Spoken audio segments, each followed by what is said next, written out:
শীত শেষ হয়ে যাচ্ছে, প্রায় শেষের দিকে। শেষ হওয়ার আগে গুড়ের একবার এই রকম পাকান পিঠে তৈরি করে তোমরা খেয়ে নাও। হ্যাঁ, প্রত্যেকটা কিন্তু বেশ সফট আর বেশ ফ্লফি। দারুণ হয়েছিল জানো খেতে। দেখেছো কেমন সুন্দর ফুলে উঠেছে। এটা কী দিয়ে বানিয়েছি সেটাই জানতে চাইছো তো? হ্যাঁ চলো, আর চিন্তা করতে হবে না। এটা বানিয়েছি বাড়িতে তৈরি করা, মানে বাড়ির তৈরি করা আটা দিয়ে। বাড়িতে চাল এনে চালটা কিছুক্ষণ ধুয়ে ভিজিয়ে রেখে সেটা দিয়ে আটা বানিয়ে আজকে এটা বানানো হবে। হ্যাঁ চলো, এবার গুড় ছিল ফ্রিজে। গুড়টা তো আর গরমে খেতে একদমই ভালো লাগবে না, তাই শীতের শেষ হওয়ার আগে এটা দিয়ে আজকে পাকান পিঠে বানানো হয়েছে। তাই গুড়টা ওভেনের মধ্যে বসিয়ে কিছুক্ষণ ফোটার জন্য অপেক্ষা করব। বেশ ফুটে যখন দেখবে বেশ এইভাবে ফুলে উঠেছে, দেখবে আস্তে আস্তে গুড়টা কিন্তু বেশ ঘন হয়ে যাবে।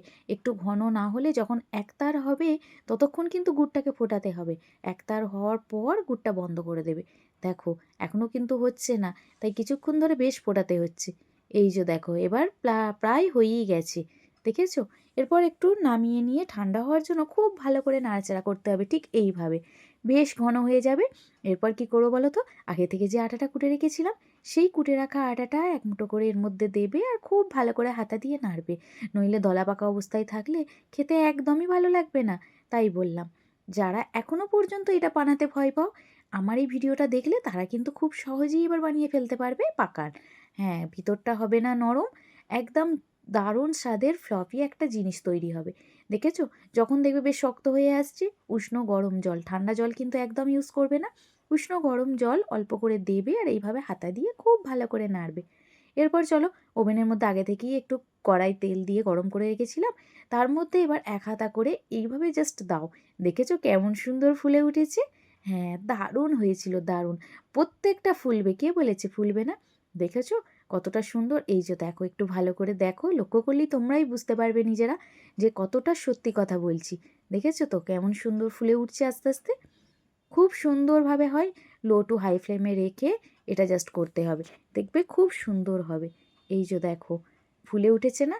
এরপর উল্টে পাল্টে হালকা একটু গোল্ডেন কালার করে প্লেট আউট করে নাও। দেখবে দারুণ স্বাদের পাকান কিন্তু বাড়িতেই তোমরা তৈরি করতে পারবে।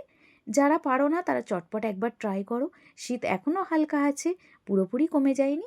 তাই বলবো শীত শেষ হওয়ার আগে একবার অন্তত ট্রাই করো না। দেখো দারুণ স্বাদের এই জিনিসটা কিন্তু তোমরাও তৈরি করতে পারবে, যেটা খেতে যেমন সুন্দর, দেখতেও জাস্ট অসাধারণ হয়েছিল বলবো। চলো একটা খেয়ে আমি দেখি। তুমিও চটপট বাড়িতে ট্রাই করো আর আমাকে ছোট্ট কমেন্টে একটা জানাবে তোমার কেমন লাগলো আজকের এই ইউনিক রেসিপিটা। যদি ভালো লাগে অবশ্যই পাশে থেকো, সাবধানে থেকো।